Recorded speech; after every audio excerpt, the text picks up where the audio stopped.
What's up guys, welcome back to my channel Anime Fiction. I'm back with a new episode of What If Naruto Was Teleported to Another World part 25. And if you did enjoy the video, give this video a like, and if you're new to my channel and like my content, subscribe and hit the notification bell for more crossover fictions with a twist. Now let's begin this new video. No sin can stop this hunter. Chapter 29. Are you sure there wasn't an answer? Panicked Makarov as he began pacing back and forth on the tabletop. Mira nodded, a worried expression on her face. Of course, master, but there was still no response. Shit. Makarov grabbed his temples. How could we let something like this happen again? Natsu was there when Naruto was punished for stealing a job, but he still stole one. Everyone in the guild was concerned because Natsu, Happy, and Lucy had vanished after taking an S-class task off the request board on the second level. Laxus apparently saw the blue cat fly through the window and take the job, but he did nothing to stop it. Now the three of them were going on a task that they weren't entirely prepared for. They had even sent Gray to stop them, but they hadn't heard from him all day. They were attempting to persuade others to follow them now that they had left Harjan, but Urza was out of town for a few hours and they hadn't been able to contact Naruto at all. Lysina sat on her seat, horrified, and covered her face with her hands. Why would he do this? He can't. It's gonna be okay, Lysana. We'll catch them and bring them back.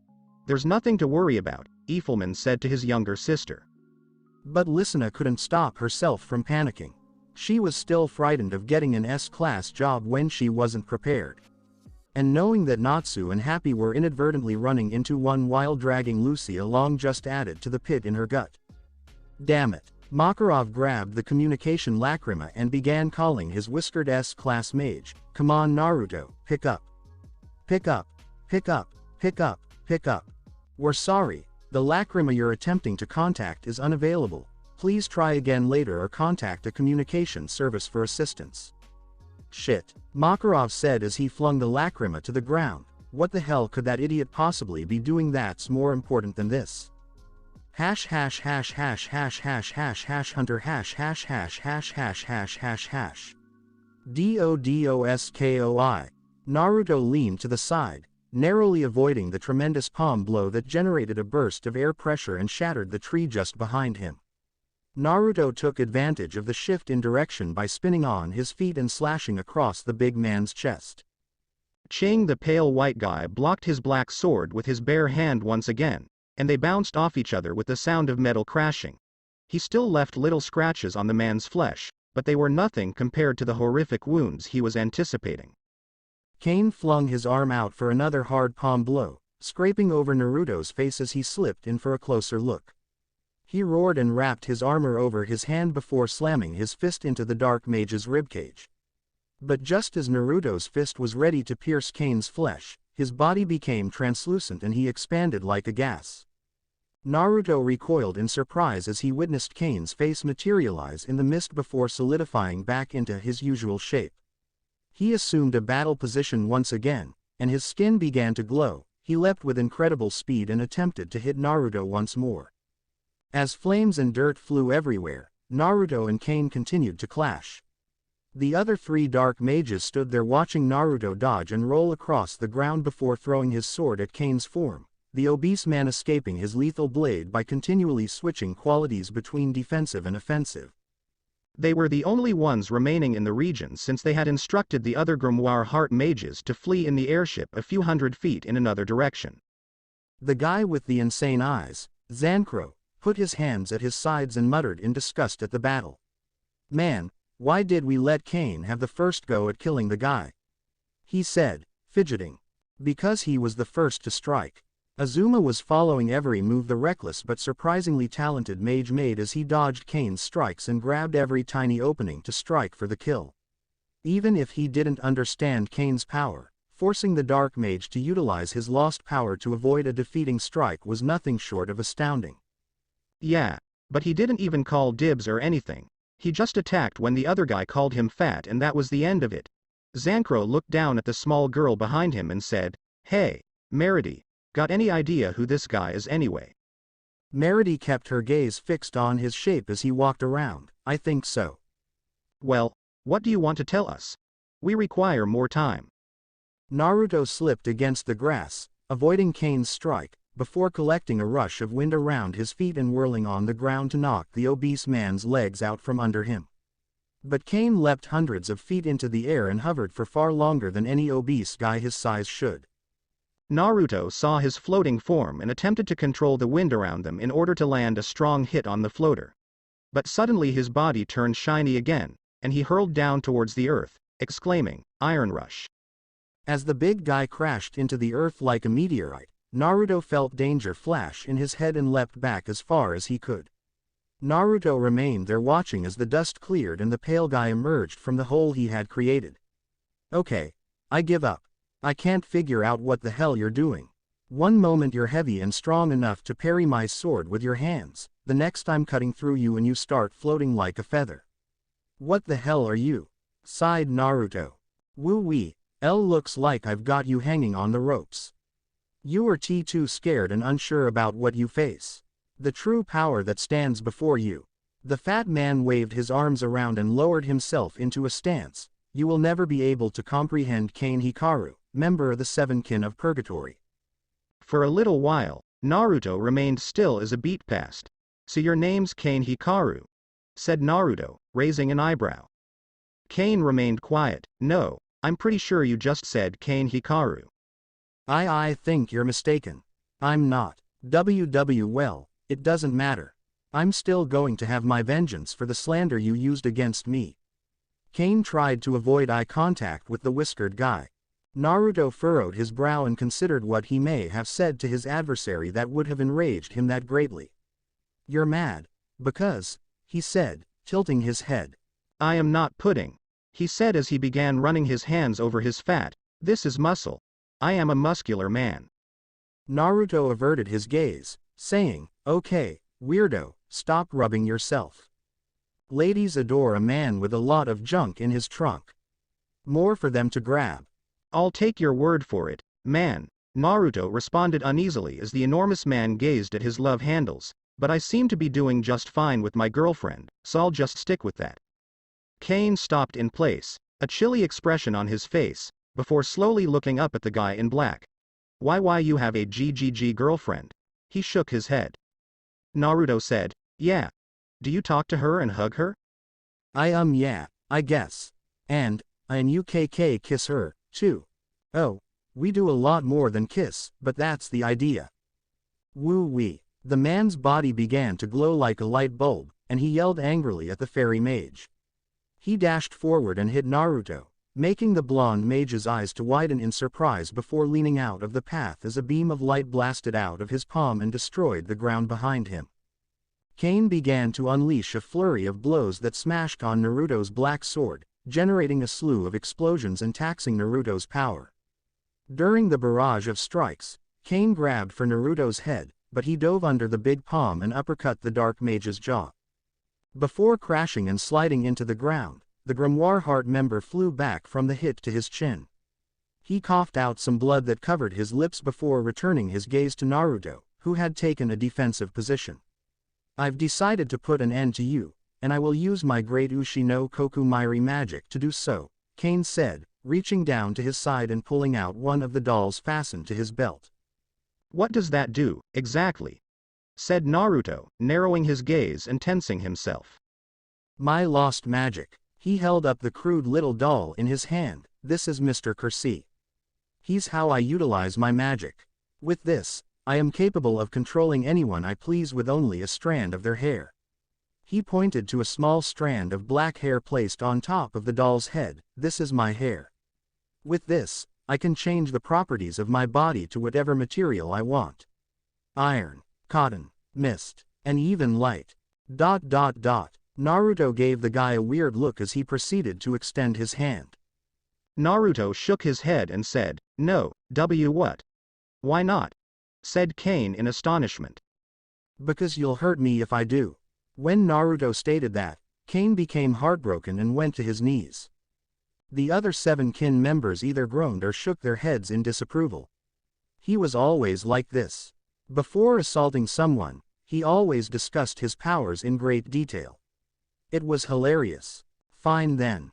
Kane said, placing his spare doll at his side before leaping into the air. If you won't surrender it willingly, I will take it from you. Mr. Kersey's body transformed to iron, and Kane's corpse began to fall back at Naruto. Before the earth split and shattered around them, the mage collected wind about him and formed a current barrier to prevent the massive impact. Azuma, Merity, and Zankro stayed still as a gust of wind blew over them, followed by a dust cloud. What do you guys think about this dude? Gonna be able to fight much longer against Kane's attacks? The crazy-eyed dark mage asked his colleague. He isn't injured so far, and he appears to be saving his energy for something else. If he's been able to avoid Kane's attacks, he is extremely capable. Merity remained silent as she continued to stare ahead through the dust. Whatever. This guy was digging his own grave the moment he tried to attack us, and if he can't handle Kane, then he won't be able to handle any of us. This guy is as good as. Naruto emerged from the dust and leapt over Zankro's head, forcing his head down as though playing leapfrog. Hey you fucker, watch where you're going. The dark mage lurched forward, grabbing his head and turned to face the sprinting guy. Merity jumped aside to escape damage as Kane rushed behind and pushed Zankro down into the ground.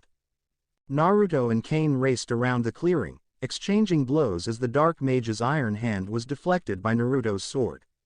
Both vanished in a rush of speed, followed by a clash of power and the appearance of being poised for another blow. Naruto sprinted forward with his sword out, but Kane transformed into mist and let him pass through.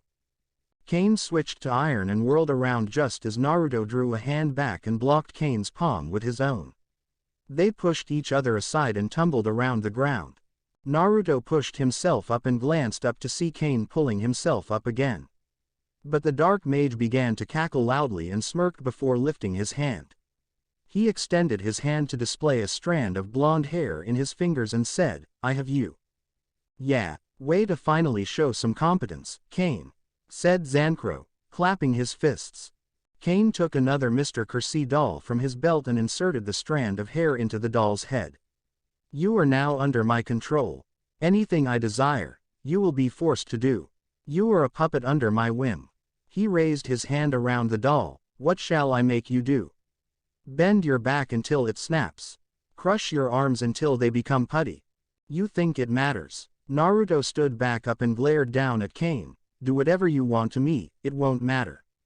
Crush my legs. Break my arms. Plant me in the ground.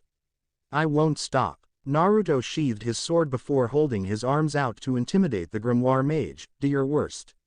It won't do anything against me. Fine. You think my magic won't work on you? Kane wrinkled his brow, raising the doll over his head. Then let's see what happens when I plant your face in the ground. Mr. Kersey was pushed into the ground at his feet by Kane's arm. Someone crashing on the ground caused the world to break, according to Kane. He laughed and lifted his head, smirking. Before his eyes almost flew out of his head and his jaw relaxed. Naruto remained standing there, a shite-eating smile on his face and his brow raised in anticipation of Kane's astonishment. Kane gazed down at his toy, perplexed by what had occurred. His hair was like this. Hair that is blonde. If it wasn't his, who was it? Kane flinched and turned to look behind him. His eyes widened as he saw Zankro's face embedded in the ground and the man's body still, with Merity and Azuma staring down at him in disbelief. Kane's brain began to work overtime as he sought to find out what caused Zankro to take damage from his strike. They were racing about, assaulting each other, and the whiskered mage vaulted over the other 7 kin members when. He gripped Zankro's head, pulled himself off of it to go, and held that hand closed until he pushed Kane's hand away.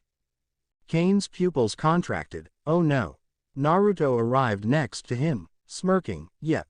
Naruto grabbed Kane's arm before punching him in the face and sending him flying across the clearing. I won't stand for this anymore. I'll finish you off, and the big guy rolled and bounced off the earth with a battered chin and bloodied lips before glancing back at Naruto. Kane sought for his Mr. Kersey doll but discovered it had vanished from his side. He worried and sought about for the catalyst to his magic, but it was nowhere to be found. Yoo-hoo. Kane glanced up to see Naruto, who was smiling and clutching his cursed toy. Kane's jaw dropped to the ground. So, Whatever this thing does, you do it too, right? Naruto slid his fingers between the doll's legs, splitting them completely. OWWWWWW. Kane mimicked the doll's action by doing a straight split in the air. Naruto turned the doll over down and began shaking it. Kane began trembling and vomiting in the air. Break dance. Naruto began making the doll dance as Kane stared hopelessly. Walk around the moon. Flares in all directions. Lock and pop. And a crotch grab for added style. Oh, Kane murmured, clutching his groin and winking in another way. Please give that back. Master Hades will be so cross with me if I misplaced Mr. Kersey again.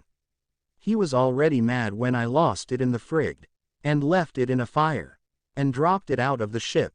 He implored Naruto. Naruto smiled as he saw the guy grovel at his feet. Okay, you can have it back. I'm a generous man. Thank you. Thank you. Kane almost sobbed. Naruto extended his palm and released the doll, allowing it to fall through the air and into Kane's waiting hands. Naruto raised his leg so high that it was practically perpendicular to the ground, yet Kane didn't appear to notice. Hikaru, Naruto said quietly. Burst. Naruto kicked the doll with his entire might and sending it soaring into the sky, Kane following after as he screamed in the air, "W-O-O-O-O-O-O-wee." Twinkle. The grimoire heart vanished like a twinkling in the sky before even his echo faded. Azuma divided his attention between his flying friend and Zankro, who was still laying in the mud. He returned his gaze to the blonde mage, who was now gazing at him. Azuma was overcome with the desire to attack the guy in front of him. I'll defeat him. Merity began going past Azuma and towards the taller blonde in front of her before he could react. Azuma observed as the tiny girl marched forward until she was at least 10 feet away from Naruto. Okay, and what's your deal? Naruto questioned, breaking the silence. Merity looked up at the guy before saying monotonously, "You are Naruto Uzumaki. S-class mage of fairy tale. Better known as the Hunter." Naruto locked his gaze on her before nodding, "You know who I am. Master Hades told me that you fought with him once, and you left marks on each other," Merity said. Naruto nodded, "Yeah, that's right. You're number 2 on my list," Merity said, furrowing her brow. "What does that mean?" asked Naruto. "Magil T Sodom," Merity yelled, and a swarm of magical swords emerged behind her. She swung her swords towards Naruto, and they sailed through the air until the fairy mage drew his sword and parried all of them. As Naruto's kokiri collided with Merity's magical blades, sparks flew. The grimoire mage thrust her hands up in the air, attempting to track the whiskered man as he flipped and leapt away from her swords. Naruto rose back up after sliding around the ground and began swinging his sword and parrying the magical swords away as they faded into dust. "I don't know who you are, but I don't enjoy hitting children." As Naruto stopped all the blades, one came at him from the side and he stretched out his left palm to shatter it. "You can't beat me just by summoning Suo." The blade phased through Naruto's prosthesis before disappearing, rather than making physical contact.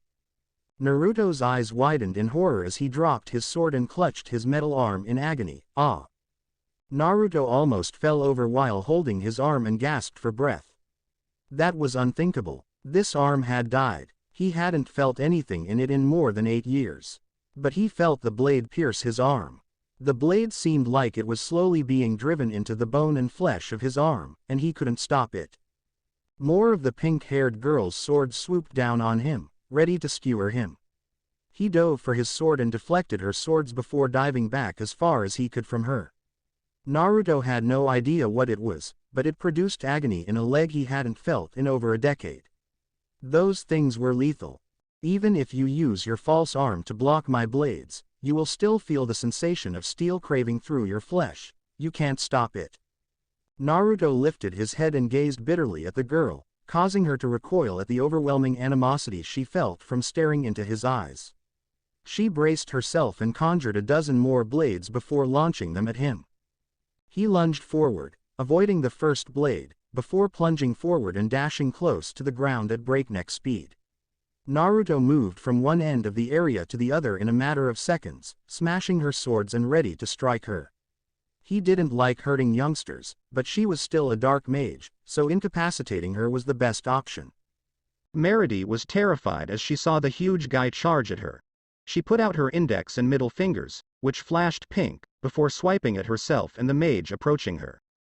Naruto stood in front of her and pressed his palm over her tummy, squeezing the breath from her lungs. But, just as he struck her, he felt a tremendous pressure on his chest and all of the breath leave his lungs. Naruto and Meredy both staggered backwards, gripping their chests, with Meredy landing on her buttocks and Naruto coughing violently. He shuddered before lowering his shirt to see that he had no bruises or physical injuries. As he examined himself, he spotted a bright pink seal with a heart on his wrist and exclaimed, what the hell? Sensory link, Naruto said as he turned his head to gaze back at Meredy, who was struggling to get back on her feet. She finished with a painful expression and panted before staring up at Naruto. Oh, our senses are linked. Anything one of us feels, we both experience. Pain, injury. If you try to defeat me, you will only be hurting yourself in the process. She lifted her hand and exposed a similar seal over her wrist. Naruto stared down at his wrist, trying to understand what she was saying. It was correct. He had the impression that he was wearing something on his head. He could feel himself breathing even when he wasn't. He could even feel a pulse in his left arm, as if it were flesh and blood once more.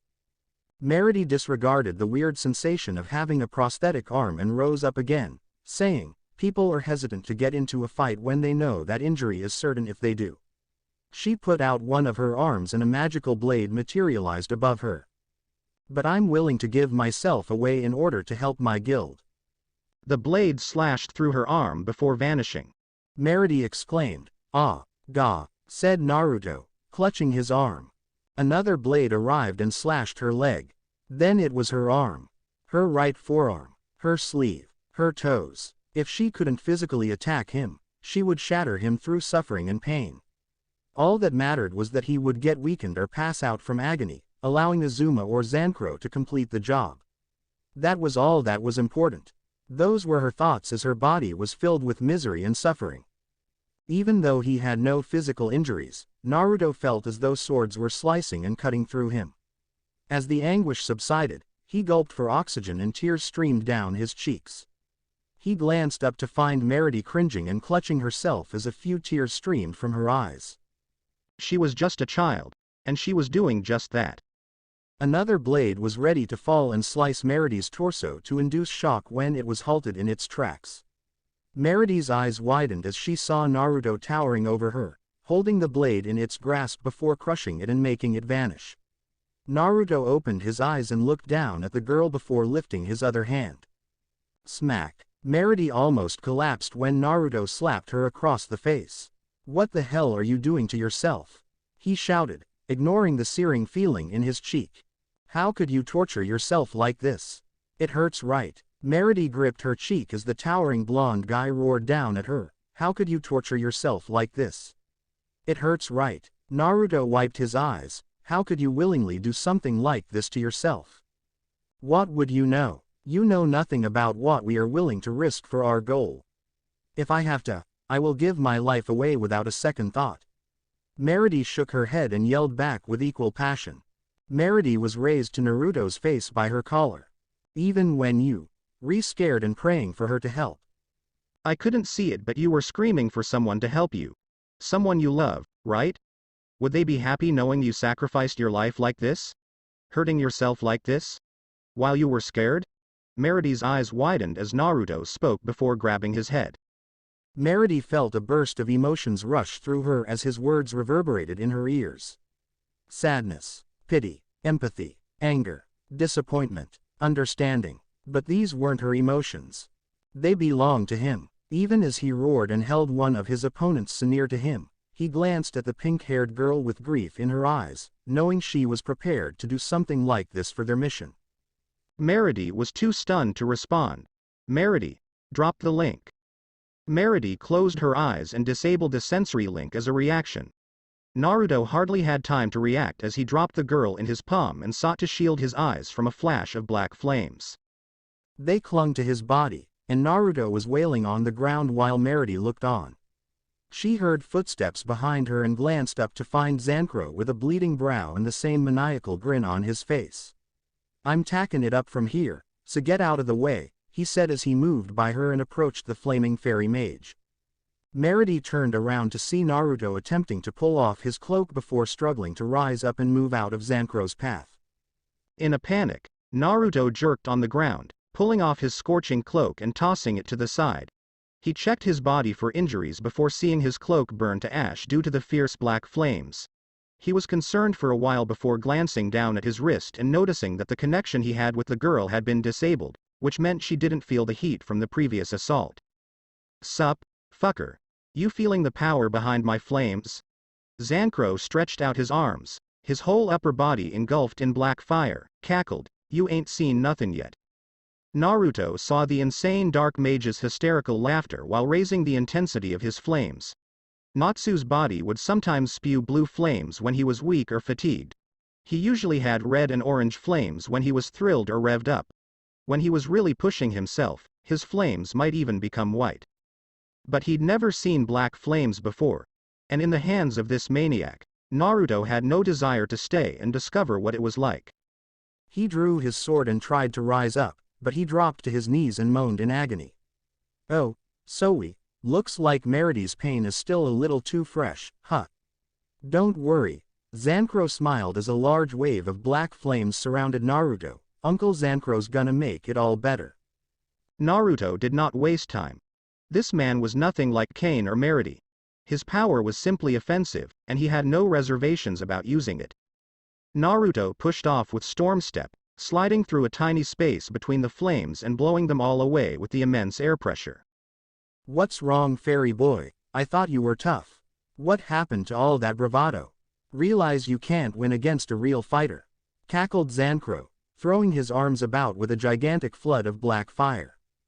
Naruto rolled down the ground before swiping his sword and extinguishing the black flames. He harnessed his wind chakra and began brushing the flames away with an even greater gust, mirroring Zancro's stare. But Zancro only expanded his smile and began to control the shape of the flames until they resembled enormous toothed beasts. They began following Naruto and attempted to suffocate him in flames, but he flipped over them with incredible agility. But as he moved, more and more of them piled up, until they attacked from all sides and engulfed him in a ball of black flames. The ball of black flames spread until bursting apart, accompanied by crimson flames. When Zancro saw Naruto kneeling on the ground with another sword in his extended hand, a weapon with a deep crimson design and slowly oozing flames from its blade, he raised an eyebrow. Naruto dashed forward, his kokiri in one hand and the fire sword in the other.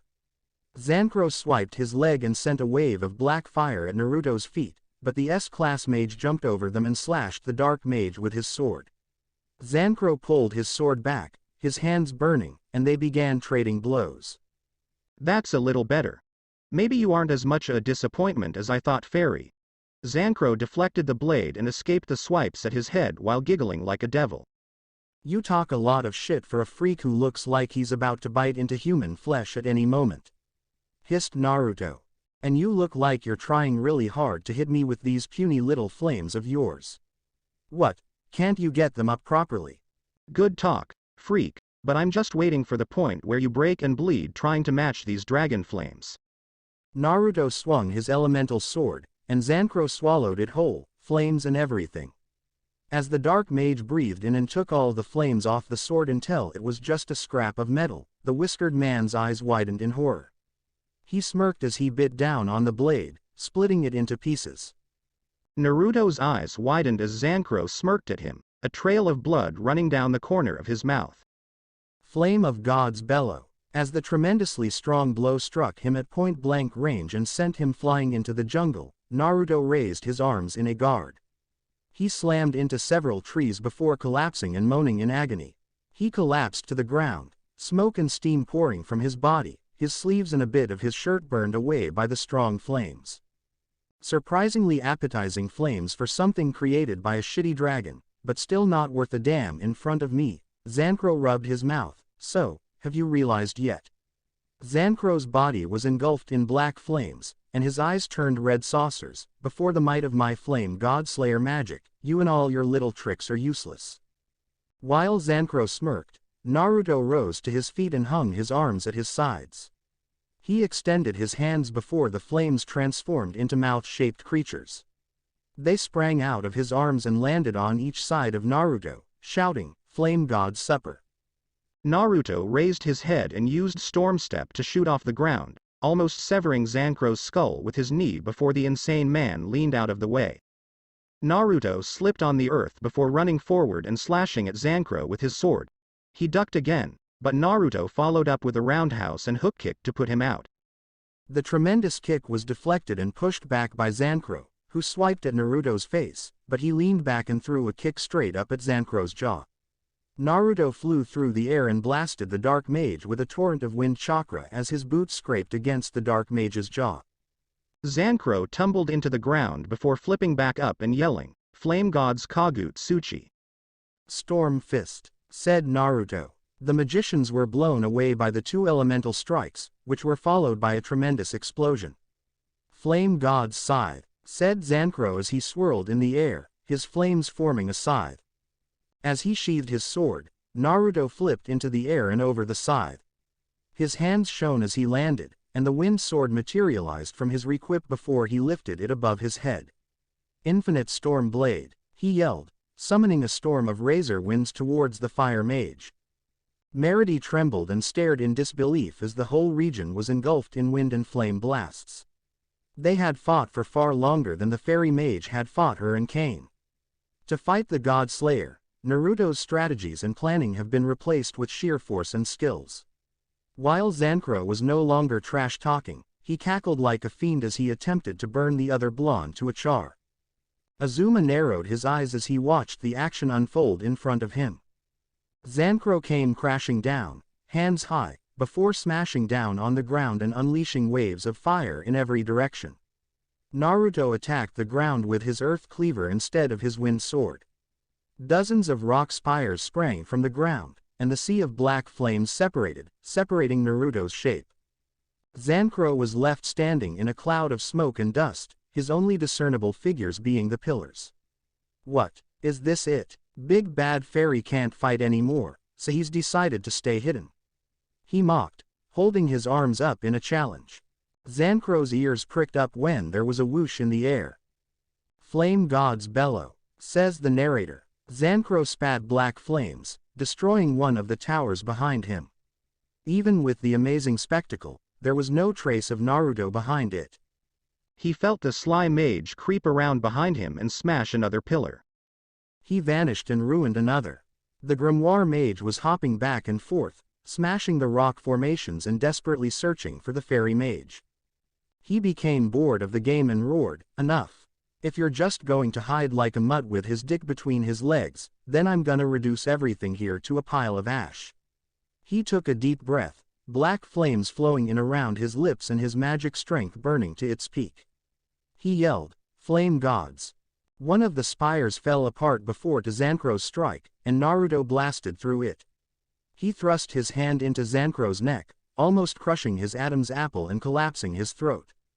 Naruto tackled Zankro to the ground and held him to the earth when he staggered back and grabbed his neck. He lifted his metal fist and collected a large quantity of armor into it in preparation for the last attack. Zankro was in excruciating agony, but he knew he could kill this guy before he destroyed everything. He ignited his palm and drove it into Naruto's ribcage. Naruto yelled and slammed his fist into Zankro's face. His fist's strength was strong enough to generate an airwave that blasted the dust and smoke away from them. But it didn't work. Naruto's fist was barely an inch away from Zankro's face, while the Grimoire Mage's hand was prevented by a tree root before delivering the killing blow. Naruto turned his head to find that wood had risen from the ground and wrapped his waist, shoulder, and forearm, absorbing the power of his assault. He attempted to get free, but the wood was considerably stronger than he had anticipated. It began to move and gradually draw Naruto away from Zankro before they both heard footsteps coming. The tall guy with the stern face stood there gazing at Naruto with the same solemn expression. "Zankro, you're injured. You and Merity need to head for the airship and get the men to treat your wounds," he said without glancing at his colleague. Zankro gurgled and coughed while staring the guy down.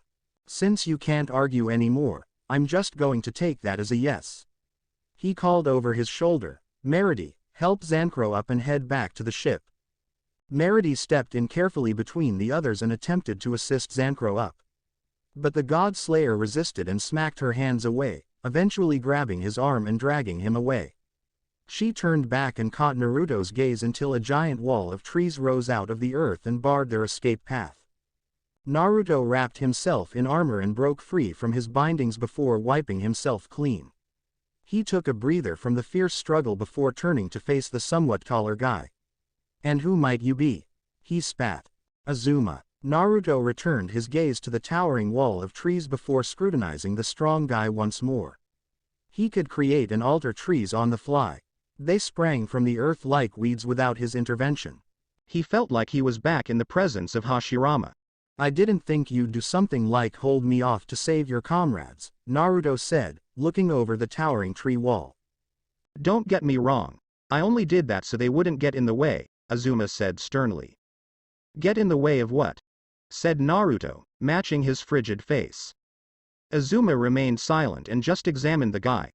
Hair that is blonde. Eyes that don't match. The left arm is made of metal. Whiskers.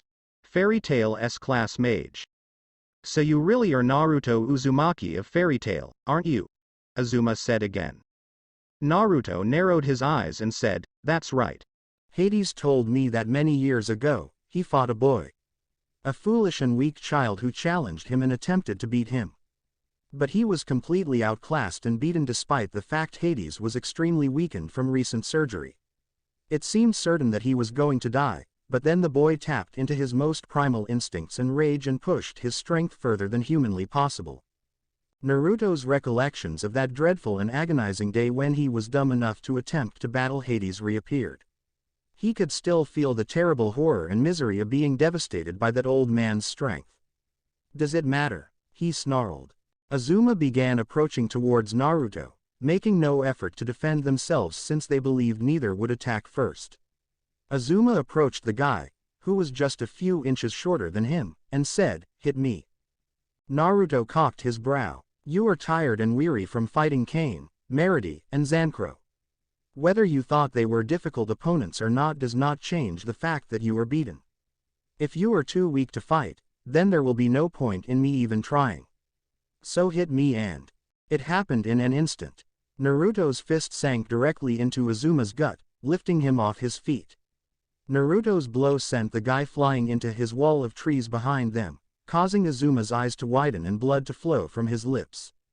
Despite the tree's incredible strength, it shattered from the force with which Naruto had sent Azuma flying, and he burst out of it and into the other side. Naruto carefully drew back his extending hand and glanced at the guy laying still on the ground. He shook his head and said, it was your own fault for underestimating me. You're exactly right. Naruto's eyes widened as he glanced up and saw Azuma on his hands and knees, gripping his stomach. He gasped and coughed up globs of blood that stained the ground under him. Naruto was taken aback when Azuma slowly but gradually rose to his feet while looking away from him. He used all of his might in the attack. Naruto wasn't attempting to avoid conflicts with these folks, and he attempted to knock him out with one powerful blow. But he accepted it. Not only that, but he was chasing it. That was powerful. If it had been a normal person, that would have destroyed their organs.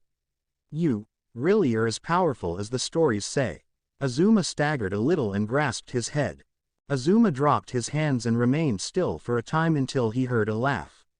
You're strong. Really strong. I remember Hades telling me that story for so many years now, and I always thought, always dreamed, of fighting this person who had terrorized my guild so greatly, he said. He turned around, a big smile on his face, and blazed his power, saying, you're the one, Hunter. Someone I've been waiting to fight for years. Someone worth my time. A bird fluttered its wings and settled on the mop of black hair sitting on the tree's branch. Kane waved his hand, and the bird flew away as he groaned and clutched the enormous tree on which he had finally landed after flying for who knows how long. He discovered Mr. Kersey laying on a limb and picked up the doll, but he was still trapped in this tree. He groaned and said, I'm hungry again. He heard rustling air and a spinning engine behind him and turned to find an enormous spacecraft floating hundreds of feet in the air. Before vanishing from the treetop, he felt his whole body begin to shine. He returned inside the airship and grunted to the ground. He stood up and scratched his chin before gazing up and froze. "What might you be doing all the way out here, Kane?" said the elderly man seated on his throne. Azuma called up a tree trunk from the earth under him and used it to draw back. It charged forward, hurling the dark mage towards the unprepared fairy mage at breakneck speed. While stopping Azuma's initial hit, Naruto lifted his arm and winced. The guy had amazing power, but as long as he could block then. Blev. Boom. Naruto was blown away by an explosion as he yelled in agony. He tripped and remained there stunned until seeing minor explosions all around him. They exploded into a massive explosion, and Naruto screamed in agony at the sudden maneuver. After the explosion, he opened his eyes to find Azuma rushing towards him for a second strike. Naruto grounded his feet before evading Azuma's blow and uppercutting him in response. Despite the chin hit, Azuma couldn't stop smirking as he seized Naruto's extended arm and struck him across the face once again. Naruto winced before covering his second hand in armor and striking Azuma on the face.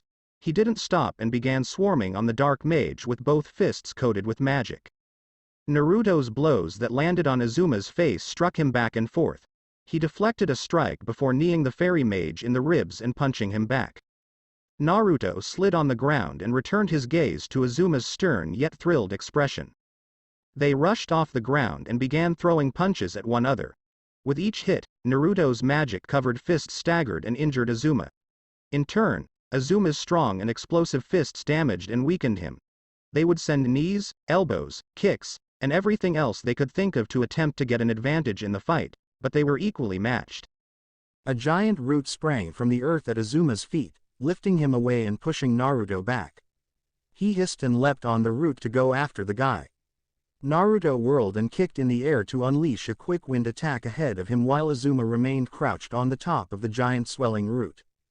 Azuma saw it coming and leapt down the cliff as a second tree sprang from the huge barrier that surrounded them. Naruto slid on the root, watching as Azuma rose above him once again. In actuality, the Dark Mage was using this combat to expand the area of their battleground, allowing branches, roots, and trees to sprout all around them. He was growing the tree barrier to the point where it dwarfed the trees in the forest surrounding them. Naruto clicked his teeth and leapt up to stand beside the other root's side. Azuma flung his palms up, and a succession of fast explosions engulfed the whole branch. When Naruto spotted the blasts coming his way, he let himself fall over the edge of the tree before landing on a lower limb and leaping at Azuma. "Burst Claw," said the tall guy, swiping his hand. Naruto kept his arms up in defense before an explosion blasted him apart with his hands swiping. He lost his momentum and began to collapse before opening his eyes again and seeming to stride in midair. "Void Storm Step," screamed Naruto, as Azuma's eyes widened. Naruto sprang into the air and flew for Azuma, intending to smash into his ribs. However, Azuma's body transformed to wood and he sunk into the tree at his feet, just avoiding Naruto's assault and allowing the blonde guy to fly over the edge. "What?" While staring up at the location where Azuma vanished, Naruto flipped in the air and landed on another tree. He could apparently blend in and merge with the trees he summoned.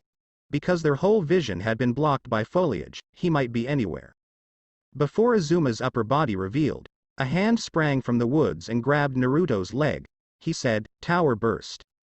A gigantic explosion erupted around them, with Naruto in the epicenter. The explosion could be seen for over a mile as the passengers sheltering in the smaller airship watched as the light from the explosion flooded the wooden area. As Azuma released go of Naruto's leg and the blonde fell from the tree, Naruto shouted. After being damaged by the tremendous strike, he landed onto a lower root and gasped for breath. He grumbled and forced himself up to his knees, realizing that much of his shirt was now gone, as was a portion of his slacks. He removed the remainder of the fabric from his chest before straightening up and taking a deep breath, wincing at his bruised ribs and abrasions on his skin. "You have strength," he said as Azuma emerged upside down from a root above him, arms crossed, but if this is all you have to show for yourself, then I'm disappointed. I can't help it. It's a pain in the ass to fight someone who can appear out of nowhere, Naruto said, circling his shoulder. Are you asking for a handicap? Azuma inquired. No. Don't bother yourself on my account. Naruto dropped his hand to his sword and clutched the handle with one hand while the other kept the sheath in place. He closed his eyes and dropped himself into a horse rider pose. Azuma observed the guy as he stood still, his hand on his blade.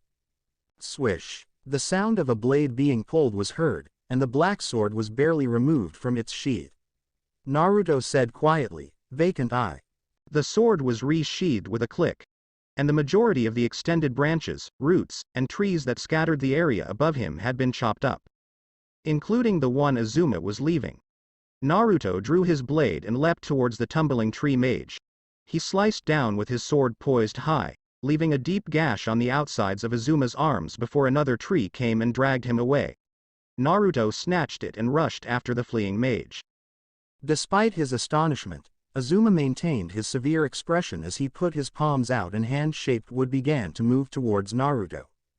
Before the tree strikes erupted behind him, the fairy mage seized his sword with both hands and chopped them up.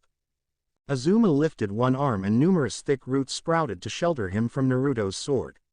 While Naruto's sword was caught, he hit him in the face, almost knocking him back.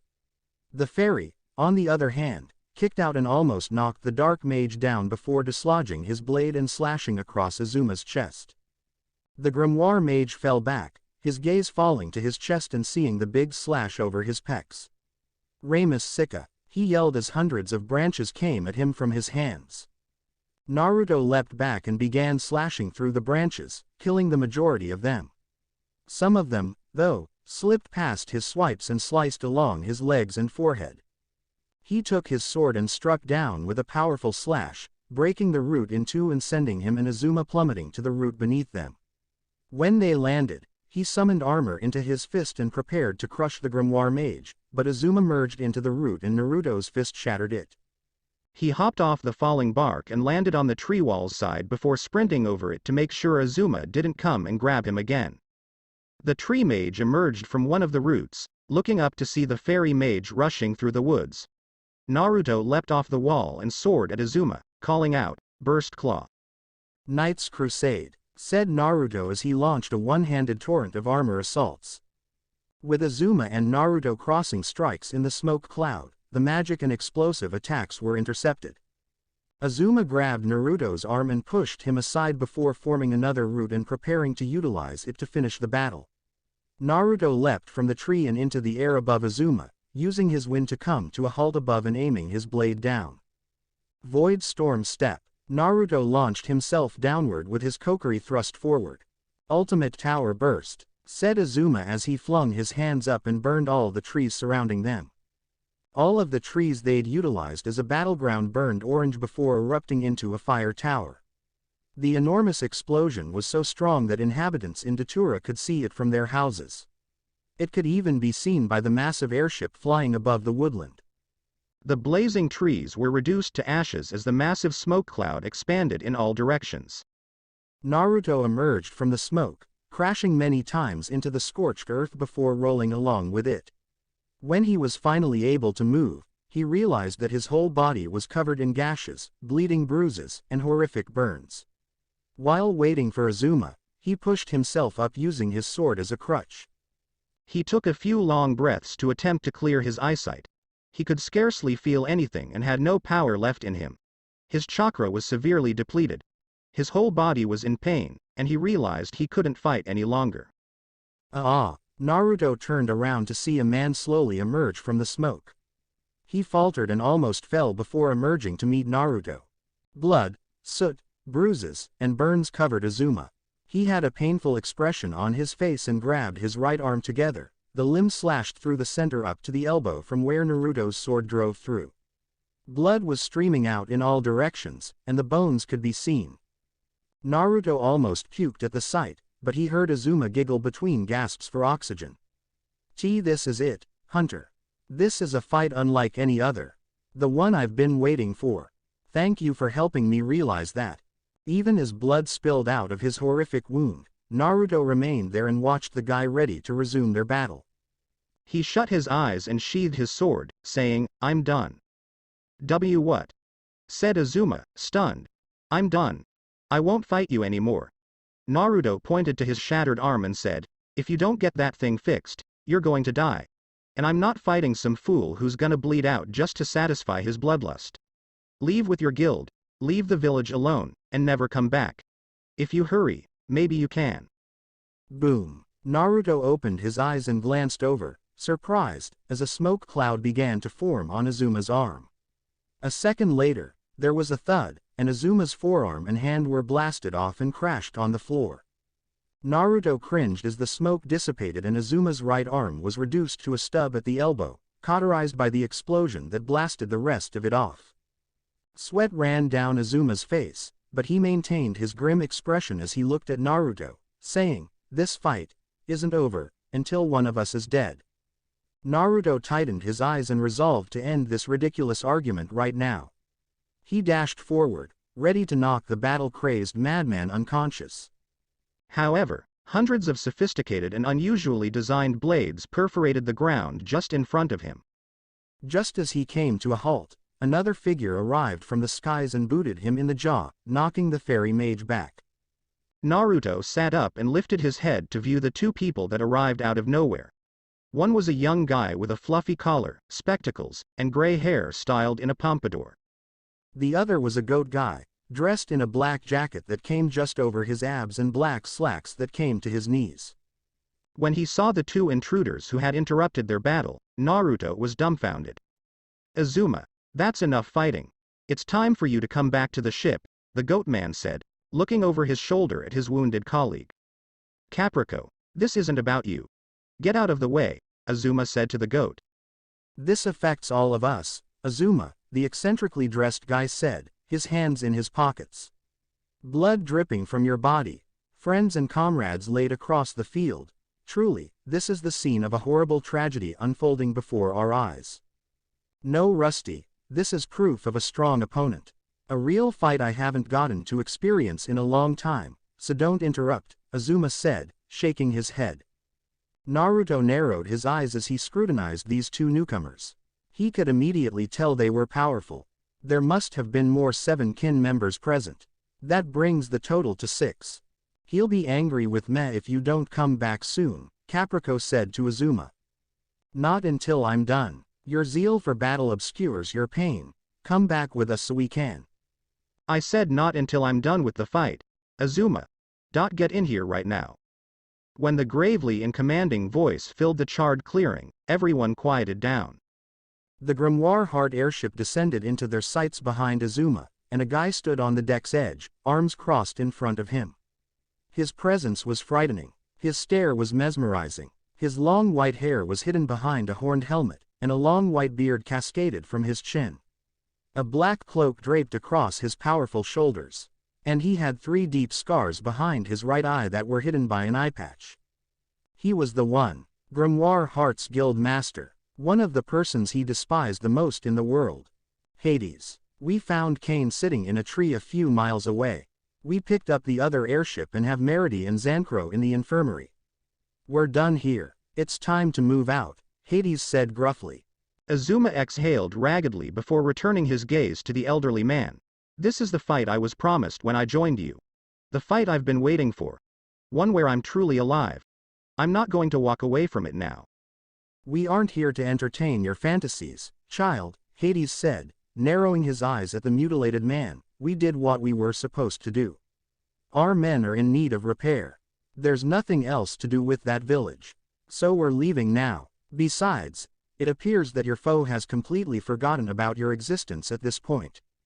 Killing intent swept over the neighborhood, surprising everyone who wasn't on their alert. They all turned around to see the whiskered blonde exaggerating his remaining power and chakra while staring down the white-haired guy. "Hello again, boy. I see you grew up quite well, and you still have that look in your eyes after all this time. Very good," Hades said with a little grin. Naruto took a step closer, his voice dripping with rage and hatred, and said, "I've been waiting to see you again. For a very long time." And I'm sure you're eager for another bout, but things have changed significantly since our last meeting, and I don't have time to play with you right now. He turned around and headed back inside the airship. I'm sure you and I will meet again some other day, but we have more pressing matters to attend to, so we will be making our way out. Naruto drew his sword and charged forward, exclaiming, "Oh no, you don't." Hades spun around and fired his chain magic towards the blonde guy, grabbing him around the neck and raising him up before tossing him back into the trees. When Naruto crashed through the trees, Hades said, "Azuma, close him off." Azuma grudgingly obeyed his command, summoning a gigantic tree barrier to protect them from Naruto's strikes. Caprico clapped his hands and grabbed Azuma and Rustyros in little pods before returning to the terrace and stepping inside. The spacecraft began to take up and soar hundreds of feet into the air. Hades was making his way inside when a person in the throne room's shadows said, "Hades." The guild leader of Grimoire Heart came to a halt and turned around to find Naruto standing on top of the tree barrier, sword in hand and gasping for oxygen. "You really did grow to be quite tenacious, didn't you?" He chuckled, turning to face the guy in the shadows. "Take care of him." Naruto saw the spacecraft begin to hover and ready to take off. He mustered the last of his power and sprang forward with a storm step, his palm extended, exclaiming, "Hades." Naruto came to a halt in midair as the guy in the shadows lifted his hand. Before the gravity surrounding him tenfolded and he plummeted to the earth like a meteorite. Naruto collided with the ground, creating a crater that shook the whole region before the spacecraft vanished with incredible speed. There was a smoke cloud hurling down to the forest from which he came, and little creatures were perched on the edge of the crater that had created. When Naruto pushed himself out of the fog, a hand appeared and the animals fled.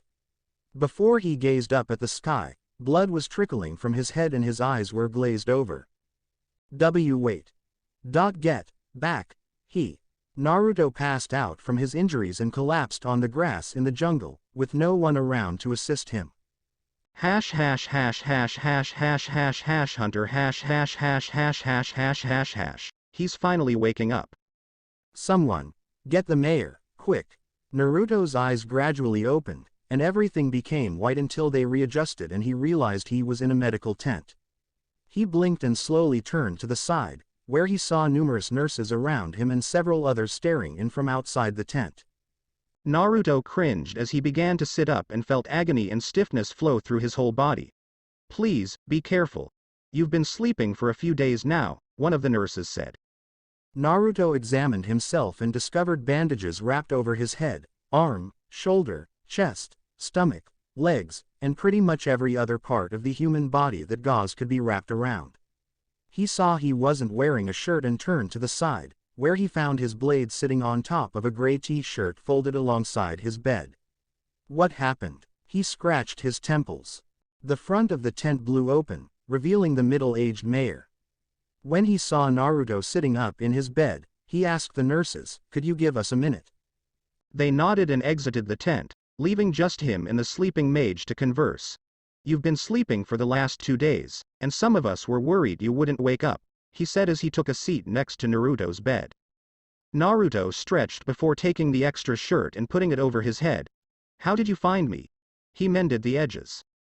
"There were explosions and fires all over the forest around you, so we came to see what was going on, and when we did, we found you resting on the edge of a crater, nearly dead and exhausted."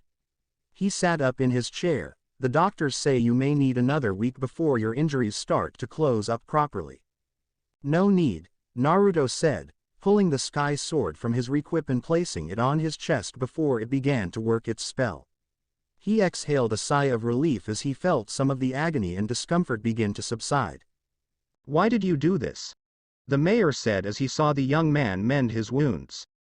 "Well, I'm thankful for the hospitality and everything, but this thing does great work and I've got to get back home soon. I'm sure they'll have my ass for being gone for so long without contacting them," Naruto shrugged. "No, why did you fight the Dark Guild? Didn't you say you wouldn't take the request?" said the mayor, shaking his head. "I said I wasn't going to take your request because I didn't want anyone else getting involved with this matter. Grimoire Heart was going to destroy your town no matter what, so I had to take action while I still could." He didn't feel like mentioning that he had a grudge against that guild and wanted revenge against them as much as possible. Then, please, the mayor said to the young guy, let us pay you for what you've done. Why? I did not accept the request. You cannot pay me to do it. Then what can we do to repay you for what you've done? The mayor said, puzzledly looking at the blonde. All you have to do is help your people. They've been through a lot and are now lost. They need someone to assist them once again. So make sure to do that, Naruto said to the mayor. That is all that is important. The mayor remained quiet before nodding his head. He clasped the man's hand in his and lowered his head, saying, thank you. Thank you for helping to save these folks. Thank you for saving all of us. Naruto just smiled and accepted the mayor's gratitude, saying, no problem. Naruto was heading out of Datura town, his bag on his back and the gray shirt and white leggings he had been given.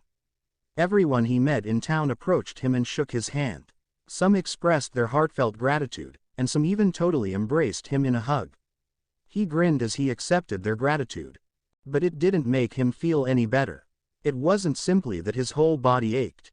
Grimoire Heart still escaped, Hades was still present, and they were all plotting something heinous for the future. Sure, he was aware of the Seven Kin, a group of incredibly strong wizards, but even with his best efforts, they remained a problem. I'm sure you and I will meet again someday. That was a significant understatement. Naruto was not going to let them succeed in their schemes until Hades was beaten and Grimoire Heart was destroyed. He'd be ready the next time. And he was going to win this time. He came to a halt, hung his head, and moaned.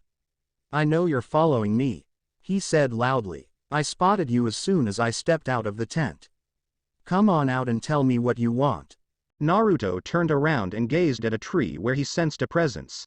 A guy slowly emerged from behind the tree and showed a little red-furred cat standing on his hind legs while wearing a white vest.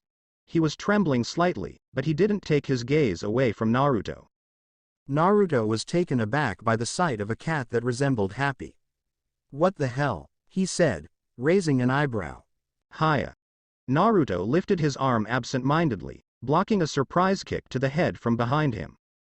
His short adversary fell to the ground before rising and trying to smack Naruto in the face. But Naruto just deflected his punches with his hand without even glancing at him. He was kicked by the youngster and struck him in the face. However, his assaults had no results. Naruto grabbed his leg and gently flung him to the side as he kicked again. All right, kid, that's enough, he said after seeing the boy get to his feet. Stop before you injure yourself. The youngster inhaled deeply and puffed out his chest and cheeks. Oh no. Naruto had seen the attack pattern thousands of times before. Oh no. White dragons roar, says the narrator. A beam of light burst from the blonde boy's lips and struck Naruto, creating a large dust cloud in the area of impact. The blonde 12-year-old eyed the dust cloud excitedly before realizing the mage wouldn't be appearing again. I win, he said, raising his hands in the air. Not even remotely close. Someone grabbed the small boy's collar and lifted him a foot off the ground. Hey, he said, waving his arms and legs in the air. You jerk, let me go. Please let me go. Slow down. I'm doing nothing. Naruto felt someone touch his shin and turned down to see the red cat shaking his small fists and saying, let Sting-kun go, you bully. Naruto just disregarded the cat's attacks and spun the youngster around to face him. You're the kid who was being held back by all those adults, right? Said Naruto, raising an eyebrow. The youngster being held up by his collar had spiky blonde hair that went in all directions, dark eyes, and a tiny scar over his right brow. The youngster firmly glanced away from Naruto and did not respond. Aren't you? Naruto shook him slightly. The youngster grumbled briefly before murmuring, why yeah. He bent down and scooped up the red cat by the collar, bringing them both up at the same level. And you guys are friends, I'm guessing, he said, looking between the two of them. Why yeah. Yes, sir. Okay, and who might you two be exactly? Naruto groaned and dropped the two to their feet before glancing between them. My name is Sting, the child said hesitantly, pointing to himself, and my name is Lecter. And you're a dragon slayer, right? Naruto asked the small blonde. Sting nodded and glanced off to the side. Naruto shifted his gaze between the small child and the crimson cat that had clung to his side. A dragon slayer, along with a talking cat. 3 out of 3? What exactly are you trying to do, Sting? Sting-kun is gonna prove how strong he is by beating you in a fight, Naruto-kun. Lecter said, pointing up at the fairy mage. Oh really? Said Naruto to the cat. That's right, said Sting. All the adults in town prevented me from fighting against the Grimoire Guild when I might have helped. So I'm going to show how powerful I am by defeating the person who defeated them. Except I gave it my all and couldn't beat all of them, Naruto murmured and nodded.